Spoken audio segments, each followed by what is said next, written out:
Hello there. I'm back from the Chamundi Hills and Mysore and the Vrindavan Gardens. But before I talk to you about any of that, this is finally my opportunity to start to share with you about this extraordinary experience I've been on ever since I arrived in India. So it began as a new retreat, and my first surprise was when Ahmed had driven me back from the airport and he started to prepare some food. He then explained to me about his particular version of the carnivore diet. Now, I'll be quite frank with you, I've never had any interest at all in doing carnivore diets. It never occurred to me as something I wanted to do. And as Ahmed continued to explain and to demonstrate, I began to realise from the listening I was doing that he's created a protocol here. And I do want to thank his masseur, Gopi, who gave Ahmed the original inspiration. So this is what they do. We get a kilo of beef mince, and it's laid onto a big sheet of greaseproof paper. Another big sheet of greaseproof paper is laid on top, and this kilo is rolled out to make a very, very thin layer. You now have 2 sheets of greaseproof with a very thin layer of minced beef between. So what's happening is this big mass is cut up into a load of squares and put into the freezer, and then the metal plate is brought out of the freezer and ready to start. So my first awareness of what was going on, I saw these 2 frying pans set up on his cooker, and the next thing I see, he's getting out the ghee, and he puts 2 of these spoonfuls of ghee into each frying pan and lets it warm up. And then when the temperature is right, he has already peeled the top layer of the greaseproof paper off the square, and he holds the square over the pan, pulls the bottom piece off, and lets the square of beef drop into the hot ghee. So what he's doing is doing a combination of the beef together with ghee. Now, ghee is regarded to be a highly medicinal food product in India, and it's used for all sorts of cooking. It's very balancing and it's very nurturing. So the combination of the beef and the ghee, that's something special. However, I continued to listen, and I began to realise there's more to it than this. There's another component, which is the green medicine. Now, what I can tell you from my experiences with microbiotics is if one is to consume beef just purely on its own, this is going to lead to some imbalances in the body. Now, these are addressed by the ghee, and what the ghee does is it puts the ingredients into a state whereby everything is, what's the word I can best use, harmonized and balanced. So the ghee actually helps to balance the beef. Now, when we add the green medicine, what we're doing is we're adding a component on the other side of the spectrum, because the beef is very yang, the ghee is very much in the middle, and the cannabis is on the inside of the spectrum.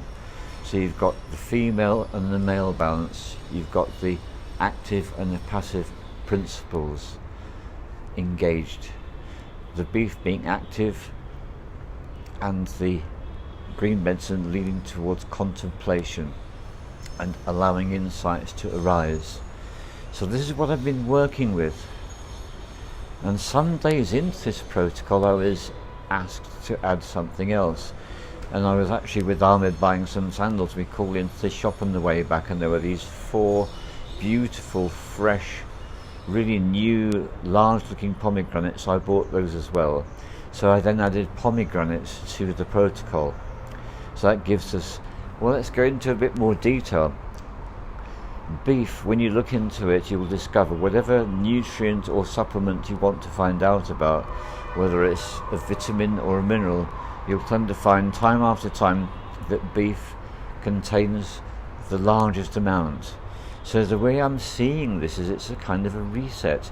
So the normal reset we do is we do a fast, and that's when we withdraw all nutrients from the body. However, a lot of us these days are deficient in one or more nutrients. I was very surprised to realise that this applied to me despite eating what I thought to be a healthy diet. I just wasn't eating sufficient to give me all the vitamins and all the minerals and all the other extra products which I needed for full optimal health. The beef provides all of these. However, because you're combining it with ghee, what you're doing there is you're giving yourself a really high quality oil. And one of the things I understand is that when we get good quality oils together with the minerals and vitamins and other nutrients, proteins, amino acids, especially L-Carnitine. A lot of people are deficient in the amino acid L-Carnitine, and yes, unsurprisingly, beef is the best possible source of L-Carnitine too. So you're also getting all the amino acids you need. So this is a nutrient rich building up protocol, completely the opposite of the fast. So that's the other thing I want to explain to you. However, the adding of the pomegranate makes such a difference, and I'm so delighted how it's working with me. With the pomegranate, you've got medicine for the heart, medicine for the gut, medicine for the immune system, and medicine for the lungs. So this is going to, and has, augmented my progress enormously. And I'm so grateful for all these powerful plant and animal spirits which I've been working with for a week, just over a week actually, because it began a week ago on Saturday, and it was yesterday that we went up to Mysore, and it's this morning we went up to Chamunda Hills. So that's literally 9 days after I began this new protocol. I am so grateful for all the groundwork that had been done beforehand, because what's happened for me is in the last day and a half, from Sunday morning through to Monday afternoon, I have taken in more information than I have done for a very long time indeed. And this is something I'll say about India. If you are open and receptive to India, India has so much to offer you.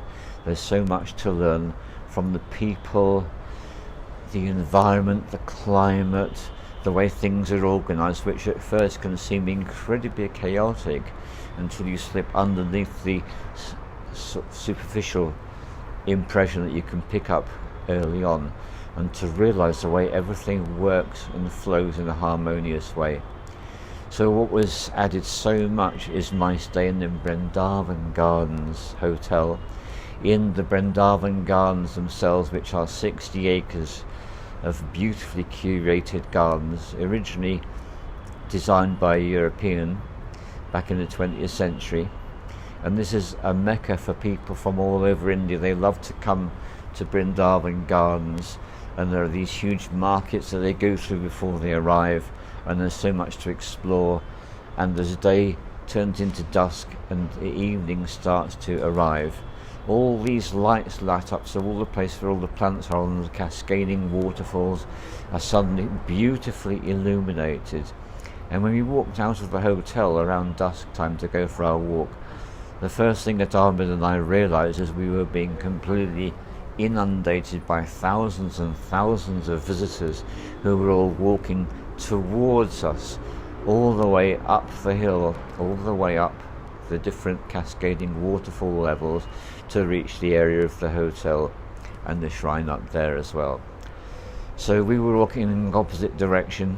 It had been raining previously, so the paving slabs were very smooth and shining, quite sleepy, so it was a very mindful walk down. And we continued our way, and it got darker and the lights lit up and the people were making all the sounds they were making. A lot of people suddenly had these laser torches which were shining off in all directions, giving me memories of Glastonbury Festival. And just that is the original evening, yesterday evening, just welcome to prepare me for what was to come today. That was truly remarkable. And I'm not going to go into talking about today on this film. I'll go and talk about that on the next one. But the main message I want to give you is that in the time of this retreat while I've been in Bangalore. I've been exposed to so much. First of all, there was the wonderful enlivening party on the Saturday night. Lots of people who are regulars here, and we did all sorts. We had free conversations. People were smoking, people were not smoking, people eating snacks, conversation. And then there was a big outbreak of football. So the football table was suddenly surrounded by these really hunky guys, and they played this incredibly loud football game, table football, if you know it, I'm sure you do. And what I noticed, just chilling and listening to it from some distance behind, it got more and more lively, and people getting really excited. I went over and took part in that for a while. And after that, then I got drawn back to where I was sitting previously with other people, because suddenly there was this whole music thing going on. And it started with a couple of people, and there's a drum, and there's a hang drum, and suddenly there's flutes, and then there's another instrument which I can't even remember what it's called, and it starts to build into a sound, and I'm participating, and we're all having a really great musical time, and people are drifting away from the football area, and we're all together making this music, having a most wonderful time. Completely spontaneous, no plan, no organisation, just flowing from one to the next, and feeling the sense of being alive, making sounds together.